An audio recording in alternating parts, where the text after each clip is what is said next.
Namaskar. Now we know that there are six substances in the universe, and we studied soul in little detail in the last lecture. This is a very revolutionary idea in Jainism, that the soul is considered to be a substance. The very concept sounds very scientific, that you consider soul as a substance and study its properties, just like you do study in science. Today we are going to talk about another four substances. We start with space, what we call as Akash. Akash is a real substance, that is number one. Real means, it has eternal existence. That is the meaning of real. And it follows the OCP rule.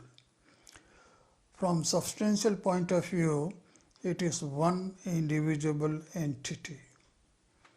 Although Akash is infinite, but even then it is only one entity.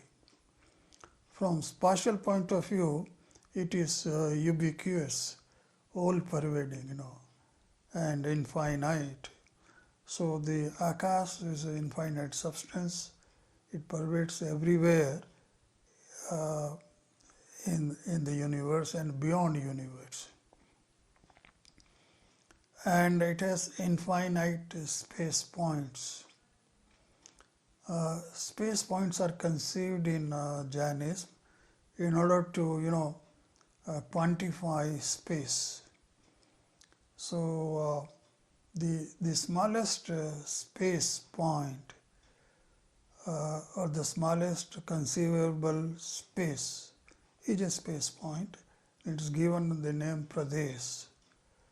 So there are infinite such space points in this infinite space. And from the temporal point of view, it is eternal. So the space has been existing from beginningless time, and it will continue to remain endlessly.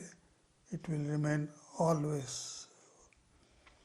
This is unlike the belief in science, wherein many hypotheses or theories, the space is considered to be created at certain point in time, but this is not so. In Jainism, the space is considered to be eternal, beginningless and endless. From the point of view of nature, it is non-corporeal, non-physical, motionless and non-living. So the space is non-physical. You cannot see the space. Who can see the space is a question, and that will refer to sometime in the later lecture. There are people who can really see the space, but we can't see. And it's motionless, which is obvious, because it has an infinite spread, and therefore how can it move? There's no place to move for it. So it's motionless. It's non-living, The only living substance is soul.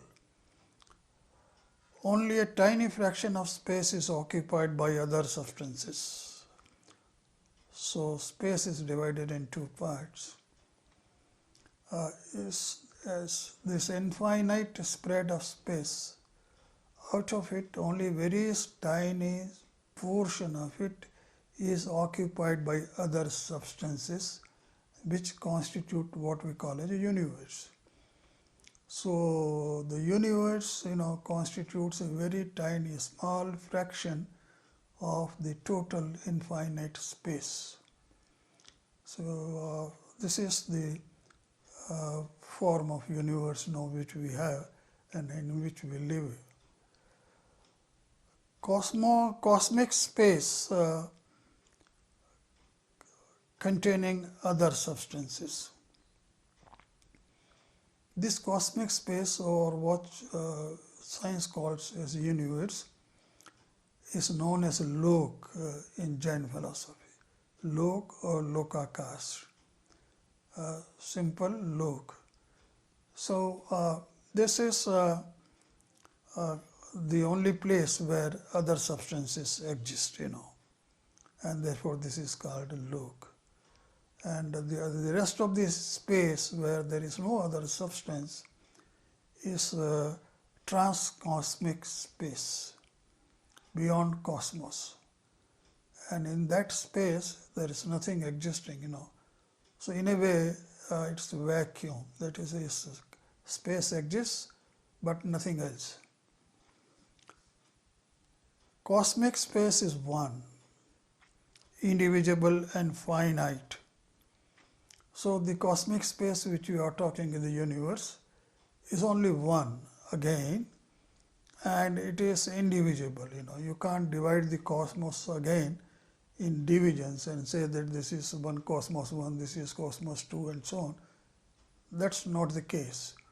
It's only one indivisible finite space. It is finite because it occupies only a small fraction of the total space, and it's surrounded by space all around. So naturally the universe is surrounded by empty space all around, right up to infinite extent. And the transcosmic space is boundless because it's infinite.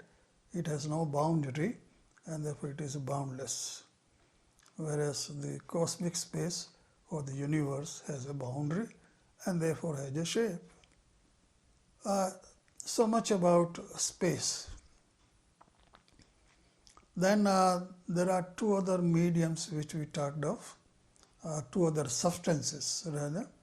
One is medium of motion, MOM we will call it, or dharma, and agent of rest, we will call it AOR, and which is adharma. So these two substances are conceived in Jain philosophy, which are not there in any other philosophy. So this is a unique concept to Jain philosophy. And as we know, what does the medium of motion do? It provides a medium in which soul and matter can move. And I also told you in the last lecture that the soul and matter could not move in the absence of such a medium. So medium has been conceived in Jainism. But the question is, this medium is not moving the substances or the soul. It only provides a passive medium. It's not active. The soul moves by itself, the matter moves by itself, and this is only a passive substance which provides a medium for movement. So it's the example I had given earlier also. So why a medium is necessary? Example is fish. Fish requires a medium to move, but the medium does not move the fish. It is the auxiliary and passive but indispensable and universal cause of motion. It's essential, it's mandatory to have a medium of motion. It's a passive auxiliary cause. Auxiliary means it does not actively participate in movement, but at the same time essential, necessary. It's an auxiliary cause. And universal in the sense that any kind of movement, small or big, will not take place in the absence of this medium. So this medium is required. For example, you take the cases of small movement like waves. The waves travel in air, sound waves travel in air, but even that requires a medium for movement. Blinking of our eyes, we blink our eyes, So the eyes have movement, and that movement is also possible only because of this medium. And our mental activity, which there is very little movement. If there is a mental activity, there is some activity in the brain. Even that activity takes place because of this medium, And all our activities, whether physical, verbal, or mental, needs medium, and this is MOM. Then there's another substance which we are talking of, agent of rest, what we call as adharma. This renders extraordinary assistance to all substances to remain at rest. A thing which is moving, and if it has to come to rest, it stops moving, But this act also requires a medium to do or for the act to take place. And this medium is adharma, or what I have called as agent of rest. So this substance is required for a thing to stop. For example, air is moving, or the sound waves are moving. The sound waves come to a stop or to a halt, then this agent of rest is necessary. We are blinking, we are thinking something, So for thinking, you require medium of motion, But if the thinking to stop, you require another medium for thinking to stop. So this AOR helps in our standing, in our sitting, sleeping, concentration of mind, which concentration of mind means still mind, maintaining silence, we are not speaking, for example, keeping the body completely in a state of relaxation or state of rest. All these things need agent of rest, Anything which is to stop from the state of action, it has to come to a stop, then this medium is necessary. And it has been said that without AOR, the universe would be in continuous state of motion and there will be a state of chaos. So the very fact that we have a universe which is finite indicates that there is something, which is keeping it in that shape. Otherwise, the things will spread out and spread away from each other, and there is no shape could take place. So in order that the universe has a shape, it has a finite boundary, there is a need of a medium like AOR which keeps the shape steady for the time being and keeps this universe bound with a boundary. Both these substances, MOM and AOR, is one.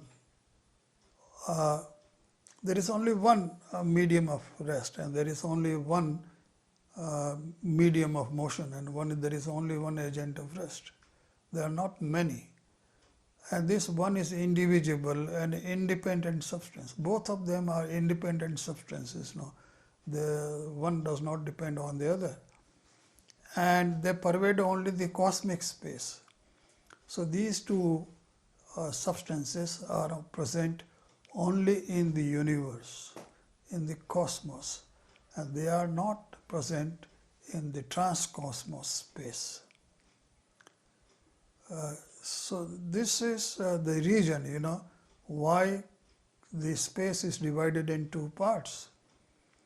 Because the medium of motion and agent of rest are present only in a finite space, which is the universe, And these substances are not present in the transcosmic space. Because if they were present there, then the things will move there also, They will they will travel through the transcosmic space, as I told you, and there will be no universe.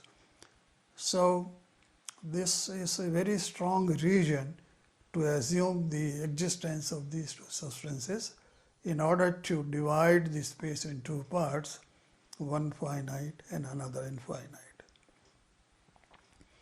And therefore, the number of space points in each of these two substances is equal to the number of space points in the cosmic space, what we call as a loc or universe, So the universe also has a certain number of space points, and that is regarded as innumerable. You can't count them. It's not infinite. It's much less than infinite, because the infinite points are possessed by the entire space. But this is only a tiny part. So this part only contains innumerable space points, and therefore both these substances, medium of motion and agent of rest, also have innumerable space points.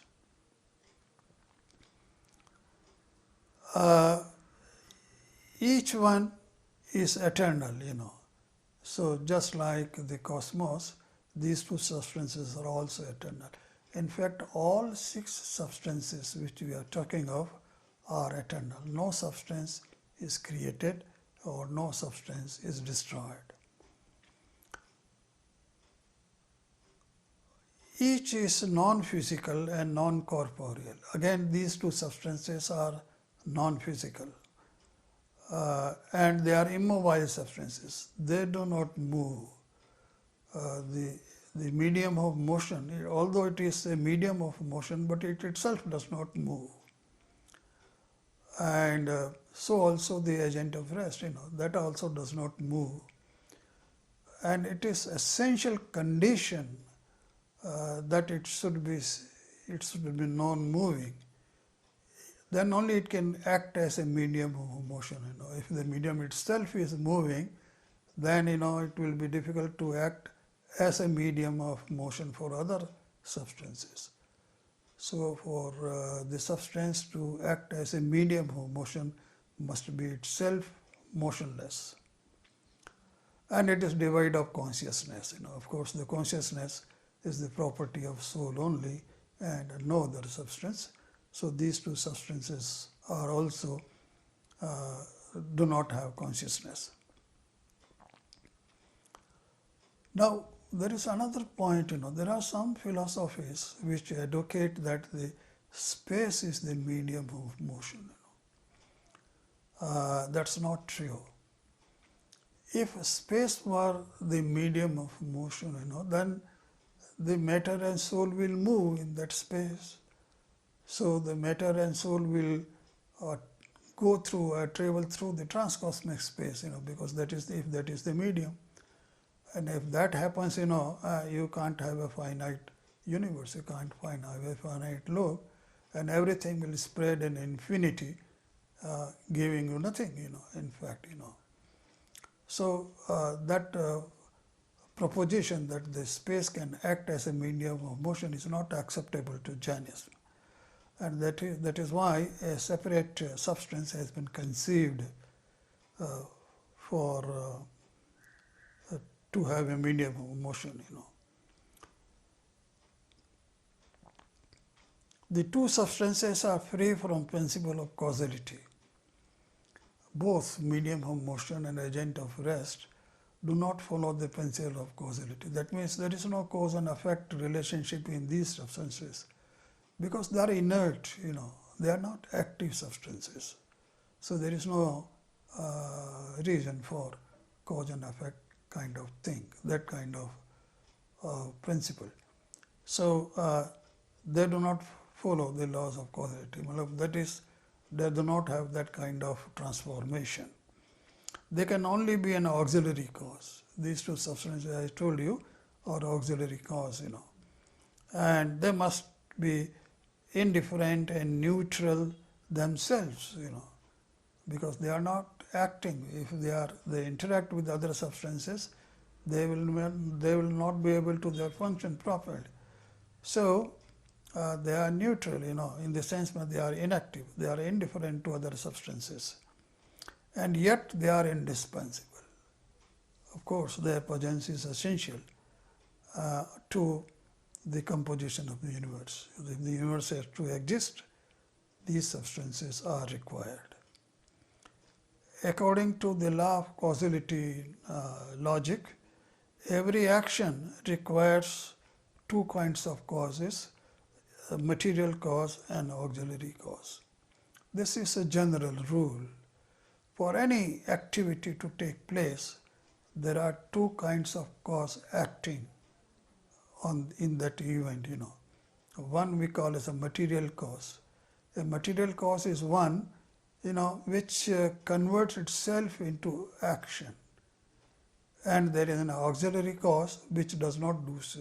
It does not convert, it only assists. Say for example, you have a clay and you make a toy out of clay. So the clay is converting into a toy.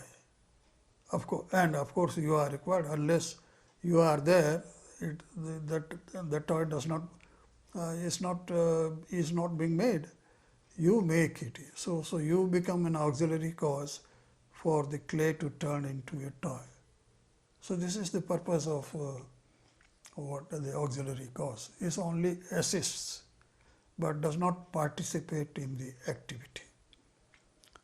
It remains passive cause.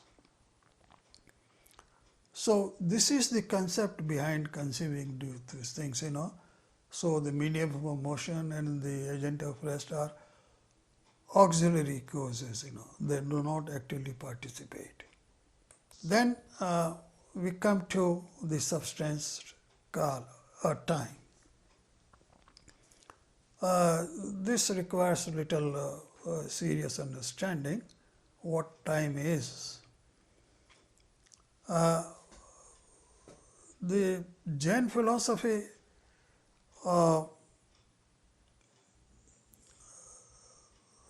discusses the substance time, and it is used synonym of samaya, an individual unit of time. The time consists of instants. You can easily imagine one instant after another, and then you build up a certain measurable time. So there is an instant, which is the smallest unit of time, which cannot be broken further. It cannot be divided. So the smallest unit of time will be called an instant. In Jainism, we call it samaya, and it has been defined. It's a very scientific approach. Samaya has been, what is instant? It's not defined normally, but when you say samaya, samaya has been defined in Jainism. We conceive of the smallest individual part of matter, energy. So the smallest individual part of matter is called Parmanu in Jainism, and this is the smallest unit of matter. It cannot be further divided. And this Parmanu is very, very small. It's a subtle quantity, cannot be seen by any means. We cannot see that Parmanu by any instrument for that matter. So it's a very small entity. So this Parmanu is moving, and the space which the Parmanu occupies is called Pradesh, and this is the minimum unit of space. So when this Parmanu is moving from one space point to another next space point, adjoining space point, with let us say a slow speed, so the time taken by this Parmanu in this travel from one space point to the next space point is called samaya. The samaya has been defined, so instant. So the time consists of samaya or instants. This is an important concept we must remember, that we use samaya. Please try to remember this word, this term samaya. So samaya has been defined, and the time then we say consists of samaya. Time does not extend in space. So that samaya or what the instant, has no spatial extension. It exists only at that point. So it doesn't have a spatial extension, and it exists only that on the point. Only the present instant of time has existence. So the past instant is gone. This is present instant. Next again present instant. Next again present instant. One after another. So this is how the time passes. And exactly at present you have one instant. The past instance is gone. It does not exist. Future is yet to come. So only the present instant exists. This is the kind of concept, So the present instant is samaya. It's a single unit because the past is gone, the future is yet to come, and only present exists, it's a single unit. And therefore cannot expand in dimensions. It cannot expand in space because it is present only now at a point. Time is of two kinds in Jainism. One we call as empirical time and another one transcendental time. The two kinds of time are different and they have a different purpose. And the definition of these two differ a little bit in two traditions. There are two main traditions in Jainism, Shvetambara and Digambara. We will talk about it later, but these two traditions are there, and both traditions have a little different meaning of time. So let us first consider Shvetambara tradition. The transcendental time is the cause of transformation of substances. So the transcendental time causing the transformation of substance, a substance to change its form. If the time were not there, the substance will not be able to change its form from one form to another. And as I told you, that the substances are continuously changing. Nothing is permanent, nothing is purely transient. So things keep on changing, but this changing is possible if transcendental time is present. So the transcendental time is the auxiliary cause for change. The substance itself is changing. Remember that principle, rule again. It's an auxiliary cause. The material cause for change is the substance itself. For example, if matter is changing its state, it is the matter itself having this property of change. But this transcendental time is only acting as an auxiliary cause for change. So this is very important concept, And so transcendental time is a mode of soul, matter and other substances. So this transcendental time, the Shvetambara tradition considers or regards that is not a separate substance, but it's a mode of the substance which is changing. For example, the soul is changing its form, then the one mode of the soul itself is acting as an auxiliary cause. The matter, for example, if the matter is changing its form, one of the mode of the matter itself is changing as the auxiliary cause for change. So this is the kind of concept we have here, and the transcendental time is the real time. This is the substance, in fact, The empirical time is the measured time. You measure time in certain durations, for example, seconds, minutes, hours, days, and so on. So this is the measurement of time. This is different from the transcendental time. The measurement, the empirical time is only measures, it does not help in the transformation of a substance. That was the transcendental time. So the empirical time is an entirely different concept, It only gives us a measurement standard. The units of measurement like second, minutes as I told you are generally based on some event,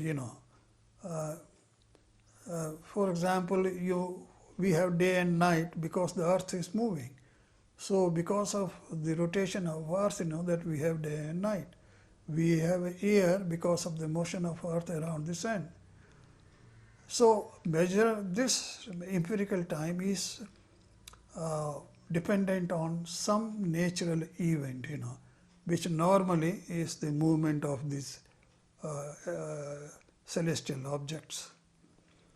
So whereas transcendental time is a substance, is independent existence. The absolute time, which is the transcendental time, consisting of instants, is conceived as beginningless and endless. So these instants will take place or will exist forever, and they have been existing since beginningless time. Whereas empirical time has a beginning and an end. If you count an hour, you have a beginning and an end. You say now the time begins and now the time ends. So it has both. Digambara tradition has a little different concepts regarding the transcendental or absolute time. It says that it consists of separate time atoms, what we call kalanams. Even if you don't remember the name, doesn't matter. Time atoms, So it says that at every space point there is a substance called time atom that is present, And this time atom is the auxiliary cause for transformation of the substance which exists at that particular space point. So there is a time atom, say for example, every place, and whatever is present at this space is experiencing transformation because of this time atom. So the time atom is a substance and is eternal, but it has samaya. The time atom also has samaya. So it has the just a present samaya, existing time instant, which is participating in the transformational activities. The past samaya has gone, the future has yet to come, but the time atoms remain same, and the samaya keeps on changing. That is how it acts, And so it is only in the auxiliary cause. Time atom is an auxiliary cause in change, in the transformation. The time atom substance, which is possessed of the characteristics of causing transformation, is the transcendental time. So this time atom is regarded as the transcendental time, which is causing transformation of other substances. The time, because the time atom then is a substance, remember, and if it is a substance, it must have the properties of a substance, that's very fundamental. So it must have that OCP, it must satisfy the OCP rule, otherwise it is not a substance, that's the basic definition of a substance. So what happens if the time atom, that the samaya keep on changing, So there is samaya is gone, is existing now, will come in future and so on. So the time atom satisfies the OCP rule by way of samaya, which keeps on changing. And the time atom is a substrata where the samaya is existing, So time atom is a substance and is formed the substrata for samaya. The transcendental time or the time atom is without beginning and without end, is eternal. The empirical time is not a substance, remember. The minutes, seconds and hours which we talk of, it's not a substance, it's only a measurement standard. And is recognized through the following characteristics. How do you know about empirical time, or how do you measure empirical time? So the first characteristics of empirical time is duration, what we call as vartana, which means existence of a certain period of time which we experience, So the empirical time has duration, number one. Number two, change, parinam, change in the state of a substance undergoing transformation. So by that each substance is changing, you can see the change many times, and sometimes you cannot you cannot see the changes because they are very subtle, but every substance is undergoing a change. And because this is happening, that means there must be certain duration. So the change gives an indication that the empirical time exists. Action includes any kind of motion. If a thing is moving, that means there is time. You can measure the time. Any moving thing, because you see the things moving, and therefore because they are changing their places, growing from one space to another, going from one place to another, they are changing their positions in this space, and so there is a time associated with this event, and therefore the empirical time is there. Then priority and posteriority. Normally we say that this thing comes first and this comes later and so on. We have this kind of description or notion, or this kind of saying, that the first is this is second, this is third, and so on. So this also indicates there is empirical time. So old and new, for example, you say, okay, this mobile is old model, and this mobile is a new model. So this terminology itself, old and new, is indicative of measurement of time.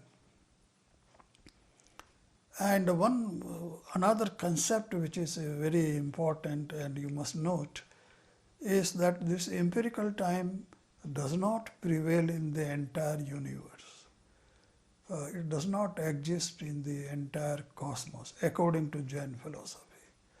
There is a very small region of the entire universe where such empirical time exists, and that particular zone or region of universe where the empirical time exists is known as a time zone, and that is also the zone where the human beings like us are found. The human beings who are intelligent like us are found in a very small region of entire universe. This is the belief of Jain philosophy. So wherever the intelligent human beings are found, there is empirical time. This can also be taken in other way. For example, because it is of the intelligent beings, who measure time. The animals do not measure time, for example, So if there are not intelligent beings, there is no question of time being measured. Who will measure the time unless there are intelligent people? So this is a basic concept of Jain philosophy, that a very small region where humans like us exist and where the empirical time also exists. So I have talked to you today about 4 substances which are non-physical: space, time, and medium of motion and agent of rest. These 4 substances are non-physical, but at the same time essential for the constitution of the universe. In the next lecture, we will study matter in detail, which is important to us. Thank you.